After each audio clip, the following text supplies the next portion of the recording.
Hello, खाने के शौकीन और कोल्ड ड्रिंक के दीवाने, अपन है फैक्ट भाई, आपके हंसी के परवाने। पर ना आज हंसी छीनूंगा मैं आपकी, राज खोलूंगा मैं आपके बचपन के प्यार की। आई मीन खाने की बात करूंगा जो आपके सामने कुछ और, दूसरे देशों के सामने कुछ और बनते फिरते हैं। लाइक फैंटा जो आपको हमेशा ऑरेंज फ्लेवर में नजर आती है, वो जापान में मिल्क फ्लेवर, तो वहीं बोलीविया में पपाया फ्लेवर में उपलब्ध है। इंडिया में मैकडी बर्गर्स बंस के रूप में होते हैं, तो यूके में वो फ्लैट ब्रेड बन जाते हैं, जो फिर भी ठीक था क्योंकि ताइवान वाले मैक बर्गर्स व्हाइट ब्रेड में खा रहे हैं। आई डाउट इसको बर्गर बोलूं या सैंडविच, बट एटलीस्ट ब्रेड तो खा रहे हैं, क्योंकि थाईलैंड वाले तो मैकडी में जाके क्रिस्पी चिकन राइस चबा रहे हैं। Shocking, but now what if I से कि कोका कोला जो आपको हर जगह एक सा टेस्ट करती है, उसके दो वेरिएशंस हैं। एक का टेस्ट है नॉर्मल कोक जैसा, दूसरा है रूट बियर के माफिक। अब ये अंतर क्यों और काहे हो रहा है और कहाँ पे हो रहा है, कुछ जानने के लिए लेट्स बिगिन। Number 1, Fanta. अपने ब्लैक एंड व्हाइट जिंदगी को छोड़ो, इसको कुछ रंगीन बनाओ। नारंगी रंग कैसा रहेगा, या फिर पीला? नीले ने भी कुछ नहीं बिगाड़ा है और ना ही बैंगनी ने। जी हाँ, आपके सामने फैंटा नारंगी बनती फिरती है, पर पीठ पीछे वो बाकी देशों में वो अपने रंग बराबर बदलती रहती है, और बदलना जायज भी है। आफ्टर ऑल जैसा देश वैसा वेश। जैसे कि इटली और ग्रीस में लोगों को हेल्दी लाइफ पसंद है, वहाँ लोग शुगर को अवॉइड करते हैं, सो वहाँ के लोग तो शुगर से भरी फैंटा को नइयो कर देंगे। सोल्यूशन क्या है? वेल, फैंटा कंपनी ने वहाँ की पब्लिक की डिमांड को सर आंखों पर रखा और उनके लिए स्पेशल एडिशन बनाया, फैंटा विद ऑरेंज जूस, जिसमें शुगर और आर्टिफिशियल फ्लेवर की मात्रा है कम और सॉफ्ट ड्रिंक फ्रूट जूस जैसा टेस्ट करता है। जबकि दूसरी ओर यूएसए के पब्लिक फैक्ट भाई की तरह है, we don't care that much. और जब हम केयर ही नहीं करते हैं तो फैंटा क्यों करेगी? यही वजह है कि वहाँ के फैंटास में बाकी के यूरोपियन देशों से 30% ज्यादा शुगर मौजूद होती है। और अगर आपको लगता है कि ये ज्यादा ही केयर फ्री हो गया, हेल्थ का क्या, तो भैया let me tell you, USA से भी दुगनी शुगर थाईलैंड एंड वियतनाम में मिल रही है फैंटा में। क्यों? उनकी मर्जी, उनको मीठा पसंद होगा। फैंटा ने उनकी मदद कर दी। लाइक यूएसए में लोगों को ग्रेप्स पसंद है, तो वहाँ ग्रेप्स फैंटा मिलती है। बोलीविया के लोग पपाया के दीवाने हैं, इसलिए वहाँ पपाया फैंटा। और जापानीज को दूध भाई, इसीलिए वहाँ मिल्क फ्लेवर की फैंटा मिलती है। और इसको सुनने के बाद आप उल्टी कर दो, उससे पहले let's stop here. Number 2, Cheetos. बोला ना मैं वैक रैपर। अब श्रुति तावड़े को डिस आए या ना आए, अपने चीटोस टाइगर को डिस करना बराबर आता है। Take what I got, remember, I'm flaming hot and you're flaming not. I'm saying you better watch the throne. अच्छा था, पर अब बारी फैक्ट भाई के डिस की है। मुझे पता है टाइगर तू है खूंखार और तेरा फ्लेमिंग हॉट भी है फुल टू जोरदार, पर बात ना तूने ये बताई कि करता है तू भेदभाव। यूएस के चीटोस में तू मिर्ची मिलाता, तो मेक्सिको में क्यों सिर्फ चीज ही डालता? माना रैपर वाली वाइब नहीं है, पर ये नहीं कि मेरे बात में सच्चाई नहीं है। सच्चाई को फैक्ट के साथ बताऊंगा, मैं नहीं तो कौन बे। जी हाँ, जब फूड इनसाइडर्स नाम के फूड रिसर्चर्स चैनल ने मैक्सिको एंड यूएस के चीटोस फ्लेमिंग हॉट टेस्ट किए, तब उनको पता लगा कि मैक्सिकन चीटोस सॉफ्टर, सो टैंगी, चीजी और एसिडिक बन दे रहा है, तीखा होता है, जबकि यूएस चीटोस क्रंची और मुंह जलाने वाला तीखा होता है। इनफैक्ट चीटोस देश टू देश छोड़ो, पैकेट टू पैकेट भी अपना टेस्ट बदलता है। लाइक फैमिली पैक ज्यादा तीखा नहीं होता, बिग पैक में इतनी मिर्ची होती है कि नाक में जलन हो जाए। इंडिविजुअल पैक में स्वाद अनुसार मिर्च है और चीटोस मॉन्स्टर साइज में है, तो वहीं स्नैक पैक स्पाइसी के बदले साल्टियर है विद छोटे छोटे चीटोस का साइज। Number 3, Coca Cola.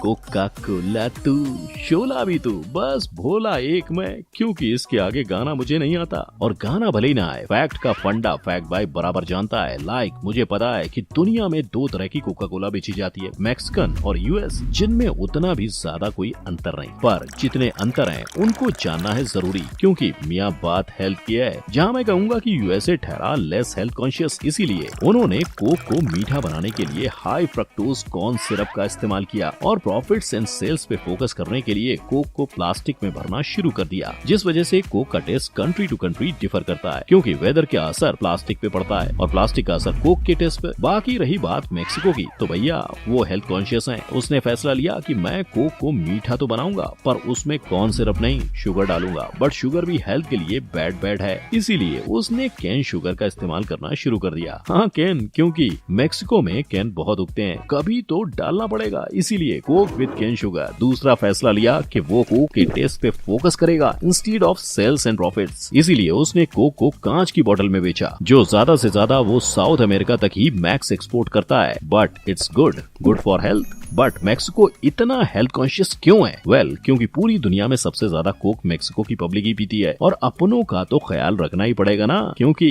अपने तो अपने होते हैं। Number 4, Nescafe. आपका पता नहीं, पर नेस्कैफे की सारी एड्स मुझे बड़ा मोटिवेट करती हैं। जैसे कि ये दिन भर भागना है, रात भर जागना है, तो एक नेस्कैफे और लगा। ये किसने कहा ये होगा आसान? जोश को आंच पर चढ़ाना है, उम्मीदों वाला कप उठाना है, फिर से शुरू हो जाना है। ये कार्टून और कार्टूनिस्ट खाली नहीं बैठ सकते, तो कॉफी लगाओ और बस लग जाओ। और ये तो भाई साहब अलग लेवल पे मोटिवेट करती है मुझे।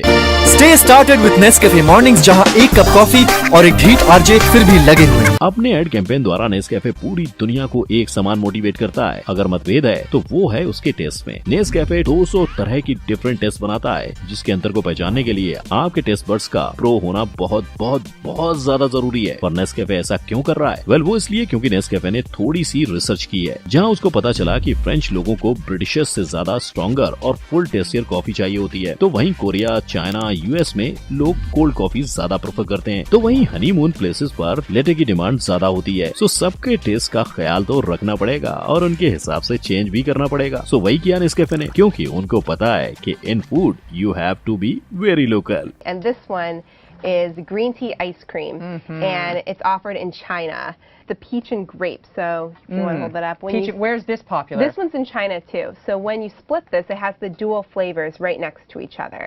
Number 5, Oreo. ठीक है, पर ओरियो इंडियन है ना। एक बार के लिए मैं मेक्सिको के ओरियो से भी काम चला लूंगा, बट प्लीज चाइना और अर्जेंटीना के ओरियो ना थमाए जाए मेरे हाथ में, क्योंकि चाइना में Oreo green tea ice cream flavour के मिलते हैं, और ग्रीन टी तो मैं ऐसे ही ना पीऊं। ग्रीन टी का आइसक्रीम फ्लेवर, और वो भी ओरियो में। नहीं हो, ये ना हो पाएगा मुझसे भैया।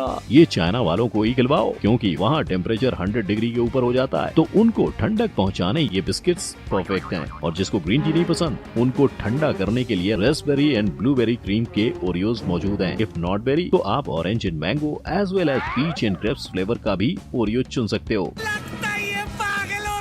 ना, अभी नहीं। पागल तो आप तब बनोगे जब आपको पता चलेगा एक अर्जेंटीना और साउथ अमेरिका में डल्स डे लेचे फ्लेवर्ड ओरियो मिलते हैं। अरे कहना क्या चाहते हो? सरल भाषा में वो कैरामेल, डेजर्ट और कुकीज का एक क्रीमे बनाते हैं, और क्रीमे बनाते हैं बनाना फ्लेवर का। फिर दोनों को हाफ हाफ करके 2 ओरियो बिस्किट्स के बीच सैंडविच कर देते हैं। टाडा! It's dulls day लेचे। कौन है ये लोग? कहाँ से आते हैं? But still I will say ये इंडिया के प्रैंक वाले कोलगेट ओरियो से तो बेटर ही टेस्ट करेगा, है कि नहीं? Number 6, Domino's. चीज की बाइट सेफ है, टॉपिंग की फाइट सेफ है। आर यू श्योर टॉपिंग्स भी सेफ है? आई मीन मिस्टर डोमिनोज, आप दुनिया के कोने कोने में बसे हो, और मैं मानता हूँ कि जैसा देश वैसा वेश अनुसार टॉपिंग्स में थोड़ा बहुत 19-20 किया हुआ है, पर ताइवान में बबल टी को ही अपना टॉपिंग बना डाला। ये भी कोई बात हुई? आई नो कि ताइवान ने ही बबल टी को इन्वेंट किया है, पर इसका ये तो मतलब नहीं होता कि तुम उसको टॉपिंग ही बना दो। और ये तो फिर भी ठीक है, कंबोडिया में तो तुमने पिज्जा टॉपिंग में आलू ही मिला दिए। सच्ची बड़े बड़े चॉप डालू। भैया अगर बेस बदलना ही है तो थोड़ा लॉजिक के साथ बदलो, जैसे कि तुमने जापान, यूके, आइसलैंड और सिंगापुर में किया है। अब देखो, जापान के लोगों को चाहिए मीट, बहुत ज्यादा मीट, इसीलिए डोमिनोज ने जापान में रोस्ट क्वाट्रो इंट्रोड्यूस किया, जिसमें 2 meat toppings and 2 beef toppings होते हैं। हालांकि वहाँ के एक पिज्जा की कीमत 2035 रुपए होती है, पर वहीं यूके में बीफ डोनर कबाब सस्ते दामों पर मिल जाएंगे। ना कि एज वी नो, आइसलैंड में ज्यादातर लोग वीगन है, इसीलिए वहाँ वीगन ड्राई पिज्जा मिलते हैं, और सिंगापुर में क्रैब्स ज्यादा कंज्यूम होते हैं, इसीलिए वहाँ है लाल लाल chili crabs on the pizza topping. Number 7, Doritos. Disneyland से आया मेरा दोस्त को सलाम करो, रात दिन इसको चबाओ, फिर हाथों को पर्दे से पोंछ लिया करो। मजाक था भाई, मजाक था, पर ये बात बिल्कुल सच है कि डोरिटोस ने अपना जन्म डिज्नीलैंड के एक छोटी सी दुकान में लिया था। तब वो बस एक कॉन्सेप्ट था, और उस कॉन्सेप्ट को एग्जीक्यूशन पेप्सिको के सब्सिडरी फ्राइटो-ले ने 1964 में किया एट अमेरिका। उन्होंने तो डोरिटोस को चीजी येट स्पाइसी का फ्लेवर दिया था, बट जब डोरिटोस ने मेक्सिको तक की उड़ान भरी, तब मेक्सिकन ने डोरिटोस को और ज्यादा इंटेंस फ्लेवर दे दिया। उन्होंने चीज एंड स्पाइसेस के साथ साथ जैलापिनो फ्लेवर भी ऐड कर दिया। उसी के साथ slight tangy but more of a spicy taste दिया। तू समझा? हाँ। नहीं तू समझा नहीं। वेल ये तब तक नहीं समझोगे जब तक आप खुद मेक्सिको के डोरेटोस को टेस्ट ना कर लो। पर आप बताओ, एक ही प्रोडक्ट्स के डिफरेंट टेस्ट करना और लोकल टेस्ट के मुताबिक बेचना आपको कितना सही और कितना गलत लगता है? क्योंकि जब प्रोडक्ट्स लोकल टेस्ट के साइड जाते हैं तब कहीं ना कहीं वो अपने ओरिजिनलिटी भी तो खो रहे हैं। अब इस विषय पर आपकी क्या विचार है, बताओ मुझे कमेंट सेक्शन में। बाकी वीडियो को लाइक, शेयर और चैनल को सब्सक्राइब जरूर कर देना। हम मिलेंगे 3 महीने बाद। मजाक था, मिलते हैं जल्दी नेक्स्ट वीडियो में। जय हिंद।